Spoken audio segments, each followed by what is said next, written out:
Sebelumnya, Assalamualaikum warahmatullahi wabarakatuh.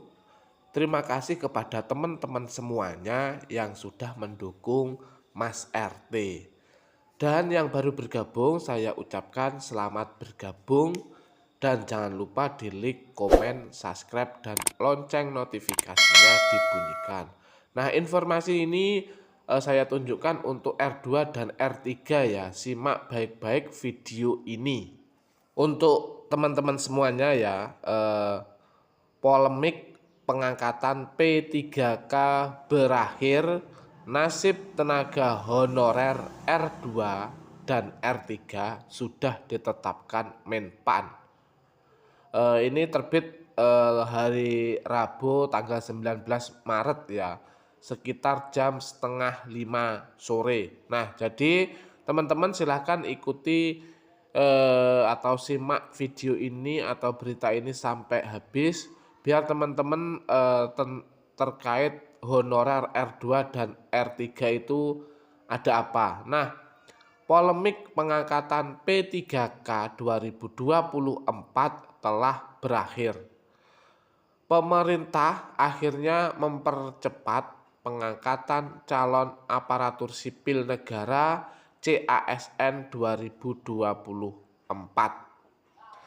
Menteri Sekretaris Negara Prasetyo Hadi menegaskan bahwa seluruh pengangkatan CASN baik CPNS maupun P3K akan diselesaikan lebih cepat dari jadwal sebelumnya.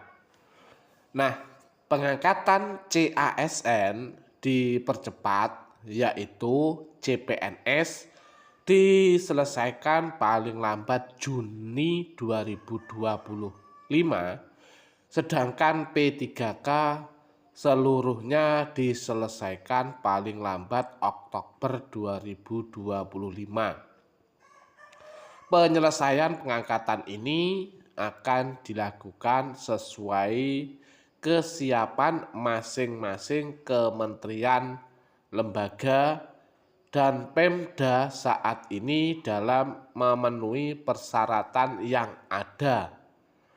Ujar Prasetyo dalam konferensi pers di Jakarta Senin tanggal 17 Maret 2025.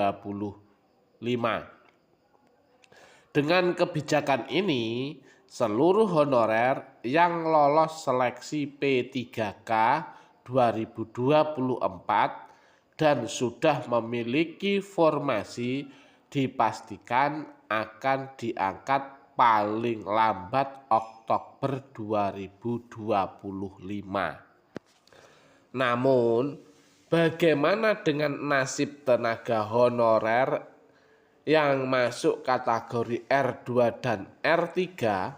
Nah, aspirasi honorer R2 dan R3 sudah disampaikan ke Menpan RB.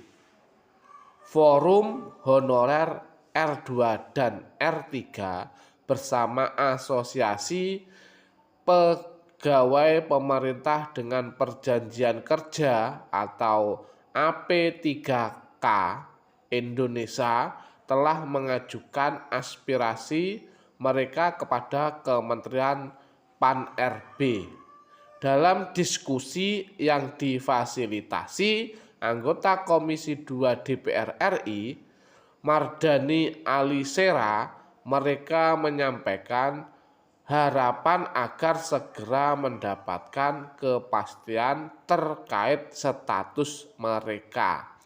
Nah, di sini untuk R2 dan R3, simak video ini sampai habis biar tahu status kalian semuanya. Jadi status honorer R2 dan R3 itu nasibnya gimana.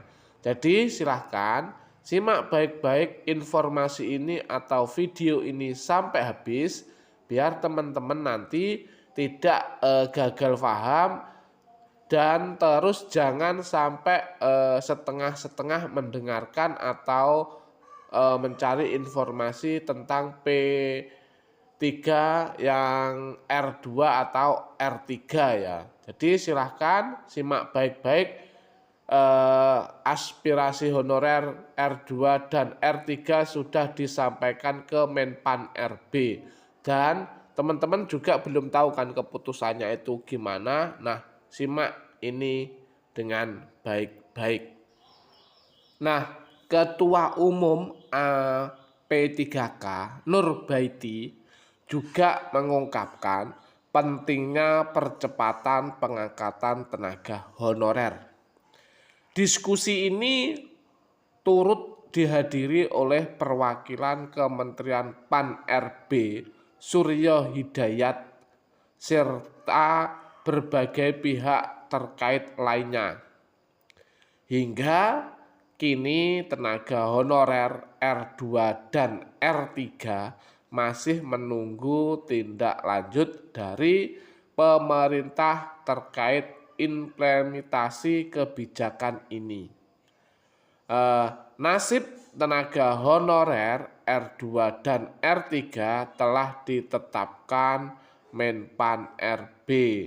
Nah, di sini teman-teman masih bimbang ya, belum tahu jawabannya, nasibnya itu gimana, tapi di sini sudah ditetapkan ya oleh Menpan RB. Nah, seperti apa penetapannya dari Menpan RB itu, langsung saja ya teman-teman semuanya. Tenaga honorer ya R2 dan R3 yaitu mereka yang telah mengikuti seleksi tetapi belum mendapatkan formasi. Nah, honorer dengan kategori R2 dan R3 ini akan mengikuti kebijakan dalam keputusan Menpan RB nomor 16 tahun 2025.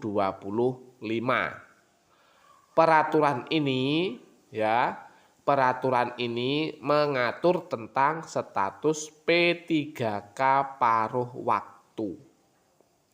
P3K paruh waktu yaitu pegawai aparatur sipil negara ASN yang diangkat berdasarkan perjanjian kerja dan diberikan upah sesuai dengan ketersediaan anggaran instansi atau pemerintah. Dalam diktum kedua keputusan tersebut disebutkan bahwa pengangkatan P3K paruh waktu dilakukan untuk yang pertama yaitu penyelesaian penata pegawai honorer. Terus yang B, pemenuhan kebutuhan ASN di lingkungan instansi pemerintah. Yang C itu memperjelas status tenaga honorer untuk menjadi atau mengisi jabatan ASN. Dan yang terakhir, peningkatkan kualitas pelayanan publik untuk mendukung kelancaran pelaksanaan tugas dan pelayanan kepada masyarakat. Jadi untuk teman-teman silahkan pahami ya, dalam diktum kedua keputusan tersebut disebutkan bahwa pengadaan P3K paruh waktu dilakukan untuk. Nah, itu tadi ya. Teman-teman silahkan cermati ini dengan baik-baik biar teman-teman paham.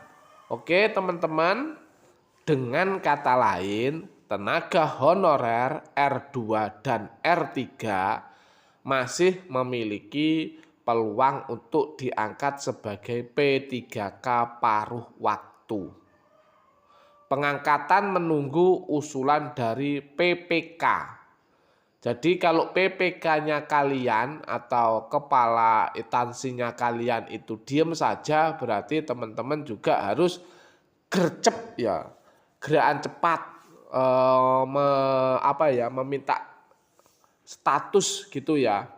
meskipun kebijakan P3K paruh waktu sudah ditetapkan, tenaga honorer R2 dan R3 masih harus menunggu langkah selanjutnya dari instansi terkait. Menurut keputusan Menpan RB, pengangkatan P3K paruh waktu akan dilakukan berdasarkan seleksi ASN tahun anggaran 2024. Nah, honorer yang berhak diangkat menjadi P3K paruh waktu adalah yang pertama itu honorer yang telah mengikuti seleksi CPNS tahun 2024 tetapi dia tidak lulus ya.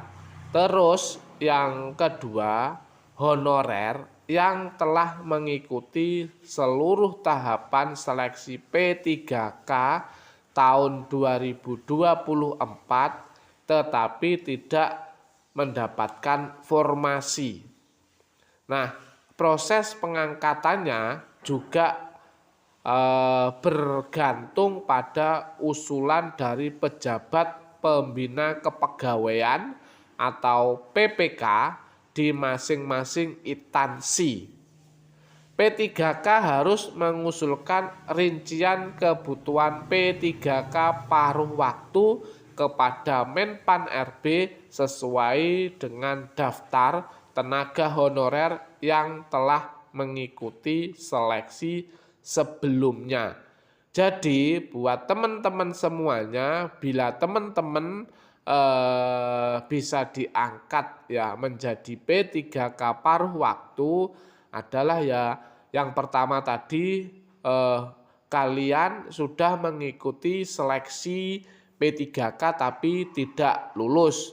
Terus yang kedua teman-teman itu sudah mengikuti seleksi dinyatakan lulus tapi tidak punya tempat atau formasi seperti itu ya. Jadi teman-teman itu nanti akan bisa menjadi P3K paruh waktu. Setelah usulan diterima, Menpan RB akan menetapkan rincian kebutuhan termasuk jumlah formasi, jenis jabatan, kualifikasi pendidikan, dan unit penempatan. Selanjutnya, nomor induk P3K atau nomor identitas ASN akan ditetapkan oleh BKN sebelum akhirnya dilakukan pengangkatan resmi. Dengan kebijakan dari Menpan RB ini, tenaga honorer R2 dan R3 masih memiliki peluang untuk menjadi atau diangkat sebagai P3K paruh waktu. Namun proses pengangkatan masih harus menunggu usulan dari masing-masing instansi pemerintah. Nah, jadi begitulah nasib tenaga honorer R2 dan R3 sesuai dengan keputusan Menpan RB nomor 16 tahun 2025. Jadi buat teman-teman semuanya itu ya gimana ya, jadi nasibnya teman-teman semuanya itu yang kategori R2 dan R3 seperti itu ya. Jadi teman-teman bisa mengikuti Mas RT ini biar mendapatkan informasi terbaru seputar P3K dan soal-soal untuk untuk yang gelombang 2 atau tahap 2 seleksi P3K ya. Jadi semoga informasi ini bermanfaat buat teman-teman semuanya dan Mas RT undur diri dulu. Terima kasih yang sudah mendukung Mas RT dan yang baru bergabung saya ucapkan selamat bergabung. Jangan lupa di like, komen, subscribe, dan lonceng notifikasinya dibunyikan. Oke, makasih Mas RT undur diri.